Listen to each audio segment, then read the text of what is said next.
اور میں اس کو اس لیے بڑی اہمیت دیتا ہوں کہ ہمارے لوگوں کو پوری طرح اندازہ نہیں کہ یہ جو ڈرگز جس ریٹ پہ پھیل رہی ہیں پاکستان میں، اس کے آگے جا کے کیا اثرات ہوں گے۔ ہم نے یہ سب سے پہلے تو مجھے یاد ہے جب افغانستان میں جہاد ہو رہی تھی تو تب پہلی دفعہ ڈرگز کا سنا کہ پاکستان میں ڈرگز آنی شروع ہوئی ہیں اور یہاں سے آگے جاتی تھیں، تو تب کسی نے اس کو اتنا سیریس نہیں لیا، اس لیے کہ لوگ سمجھتے تھے کہ ڈرگز چلیں ٹھیک ہے، ہمارا ملک تو نہیں نقصان ہو رہا، باہر جا کے بکتی ہوں گی، ٹھیک ہے، کوئی موٹیویشن نہیں تھی۔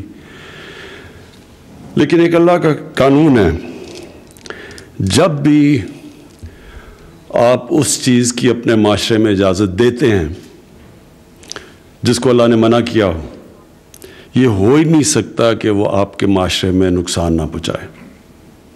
جتنی بھی اللہ نے قرآن میں چیزیں کہی ہوئی ہیں وہ انسان کی بہتری کے لیے، اللہ کو تو ہم کسی چیز کا فائدہ نہیں پہنچا سکتے، تو جب ہم اس کے احکامات پہ عمل کرتے ہیں تو اپنا فائدہ کرواتے ہیں۔ تو یہ میں نے اپنی خود دیکھا کہ جو لوگ، اور میں 80s کی بات کر رہا ہوں، تو جنہوں نے ڈرگ سے پیسہ بھی بنایا، معاشرہ ان کو کوئی برا نہیں سمجھتا تھا۔ میں نے کئی دفعہ فنکشنز اٹینڈ کی جب میں کرکٹ کھیلتا تھا، تو ادھر کئی لوگ بات کرتے تھے کہ یہ اس نے، سب کو پتہ ہوتا تھا کہ ایک آدمی نے ڈرگز کے ذریعے بہت پیسہ بنایا، لیکن کیونکہ پیسہ بنایا تھا اس کو ایکسیپٹیبل تھا وہ معاشرے کے اندر۔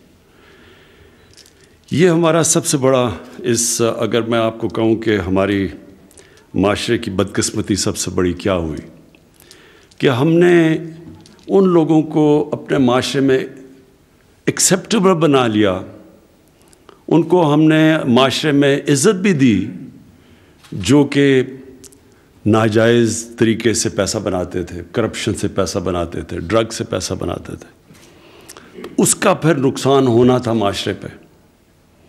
اور آہستہ آہستہ پہلے ہم نے سوچا کہ یہ تو صرف ڈرگز باہر جا رہی ہیں، چلیں جی پاکستان میں پیسہ آ رہا ہے، لیکن اس پیسے نے بھی پاکستان کو نقصان پہنچایا۔ وہ پیسہ غلط طرف استعمال ہوتا تھا، رشوتیں دینے میں، لوگوں کو خریدنے پہ استعمال ہوتا تھا، کرپشن بڑھاتا تھا وہ پیسہ، غلط قسم کی پولیٹیشنز کی کیمپین کو بیک کرتا تھا۔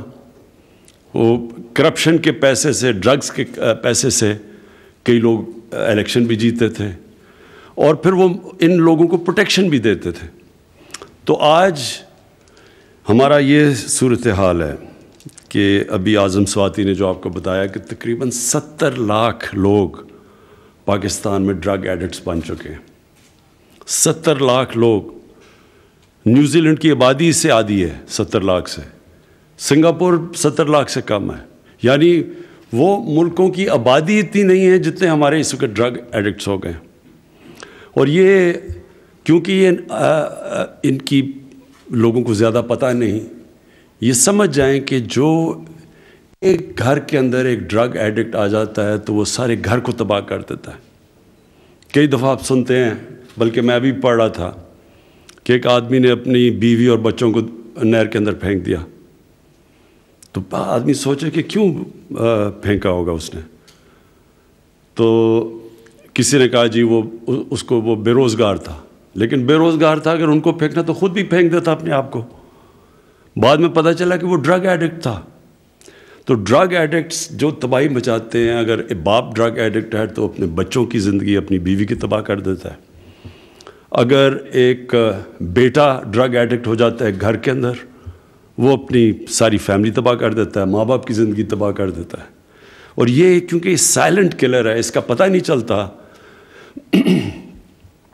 لوگ اس کی زیادہ بات نہیں کرتے، اور معاشرے کو اس کی اہمیت کا نہیں پتہ کہ یہ کس طرح کی ایک کینسر پھیلتی جا رہی ہے معاشرے میں۔ اور اب جو سب سے خوفناک چیز ہے، اب یہ جو سنتھیٹک ڈرگ ہے، آئس، یہ اسکولوں کے اندر پھیلتی جا رہی ہے، پہلے تو یونیورسٹیز میں سنتے تھے ڈرگس کا، اب اسکولوں کے اندر. میں نے جب آئی جی اسلام آباد سے میں نے کرائم کی فگر لی تو انہوں نے مجھے بتایا کہ یہ اسکولوں کے اندر آئس پھیل گئی ہے، یہ جو سنتھیٹک ڈرگ ہے. اب یہ سمجھ جائیں کہ اگر ایک اسکول کے بچہ شروع ہو جائے ڈرگس کے اوپر، اس کا مطلب یہ ہے کہ نہ وہ پڑھ سکتا ہے صحیح طرح، کیونکہ ڈرگ سب سے پہلے متاثر کرتی ہے آپ کا ڈسپلن، اور پھر جو پڑھنے کے لیے ڈسپلن ہے وہ متاثر کرتی ہے، اور پھر وہ کیریکٹر بدل دیتی ہے انسان کا. جو سٹرگل ہوتی ہے زندگی کی وہ سٹرگل ہی نہیں کر سکتا. اور جو بھی ایک نوجوان جب وہ پڑھ رہا ہوتا ہے، سٹرگل کر رہا ہوتا ہے، اپنے ماں باپ اس کے اوپر پیسے خرچ کر رہے ہوتے ہیں کہ وہ آگے ہوگا، بڑا کام کرے گا، نوکری کرے گا، وہ سب کچھ اس کی متاثر ہوتی ہے. اور اس کے علاوہ جو صحت کے اوپر امپیکٹ پڑتا ہے. اور پھر جو جتنی چھوٹی عمر میں ڈرگز کا استعمال شروع کرو اتنا ہی زیادہ مشکل ہوتا ہے وہ ڈرگز کو چھوڑنا. اور اس لیے یہ جو سائلنٹ کلر ہے، یہ جو اب ہمارے اسکولوں کے اندر بھی چلا گیا اور یونیورسٹیز میں بھی چلا گیا، اس لیے میں آج خاص طور پہ یہاں آیا ہوں کہ اس کے لیے صرف ANF نہیں اس کا مقابلہ کرے گی، پورے معاشرے کو اس کا مقابلہ کرنا پڑے گا. ساری سوسائٹی مل کے کرائم کو فائٹ کرتی ہے. کبھی بھی صرف پولیس سے کرائم فائٹ نہیں ہوتی، یا کسی لا انفورسمنٹ ایجنسیز اکیلی صرف کرائم فائٹ نہیں کرتی. ایک معاشرہ کرائم سے لڑتا ہے. جب کرپشن ایک معاشرے میں پھیلتی ہے تو جب تک کہ معاشرہ وہ کرپٹ لوگوں کو برا نہیں سمجھتا وہ کرپشن نہیں رک سکتی. صرف نیب سے کرپشن نہیں رک سکتی یا ایک انصاف کے نظام سے. معاشرہ ایک جو معاشرے کے اندر جو بدی پھیل رہی ہوتی ہے، جو کرپشن پھیل رہی ہوتی ہے، جو ڈرگز پھیل رہی ہوتی ہے، وہ معاشرہ مل کے اس کو فائٹ کرتا ہے. سنگاپور کے اندر لی کوان یو، جو ان کے بہت بڑے اسٹیٹسمین تھے سنگاپور کے، جنہوں نے سنگاپور کو ٹرانسفارم کیا، اور ہماری زندگی میں ہم نے دیکھا سنگاپور بدلتا ہوا. تو اس نے سب سے پہلے، وہاں بھی کرپشن تھی، اس نے سب سے پہلے کرپشن کو اٹیک کیا. لیکن اس نے کرپشن کو ایسے اٹیک کیا کہ جب 15 سال کے بعد اس کی پریمیئرشپ کے بعد ایک اس کا وزیر پکڑا گیا کرپشن میں، اور وہ اس کا بڑا قریب تھا، جیسے وہ پکڑا گیا اس نے سوسائڈ کر لی، خودکشی کر لی، کیونکہ اس نے سمجھا کہ اب معاشرے میں میری جگہ نہیں رہی، اب میں اس معاشرے میں نہیں رہ سکتا. تو یہ جب ایک معاشرہ جب کسی چیز کو بھی اس کے خلاف کھڑا ہو جاتا ہے وہ سب سے بڑا ڈیٹرنٹ ہوتا ہے.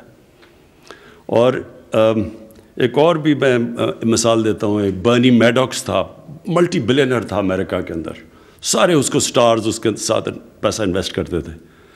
تو وہ جب اس کی کرپشن اینڈ میں پکڑی گئی اور وہ بینکرپٹ ہوا تو اس کے 2 بیٹے نے، ایک بیٹے نے خودکشی کی، دوسرے بیٹا سٹریس کے اندر بیماریوں میں آ کے مر گیا، بیوی نے اس کو طلاق دے دی. یعنی وہ کیوں اس لیے کیا کہ ان کی فیملی نے سمجھا کہ ہماری زندگی اب ختم ہو گئی ہے. میں یہی چاہتا ہوں کہ ڈرگ سے اور یہ جو کرپشن کی کینسر ہے اس سے پورا معاشرہ لڑے. تو یہ جو آپ نے آج اعظم سواتی جو بات کی، میں اپنی یہ جو کاؤنسل بناؤں گا، ساری منسٹریز کو بلواؤں گا، اس کے نیچے سارے منسٹریز کو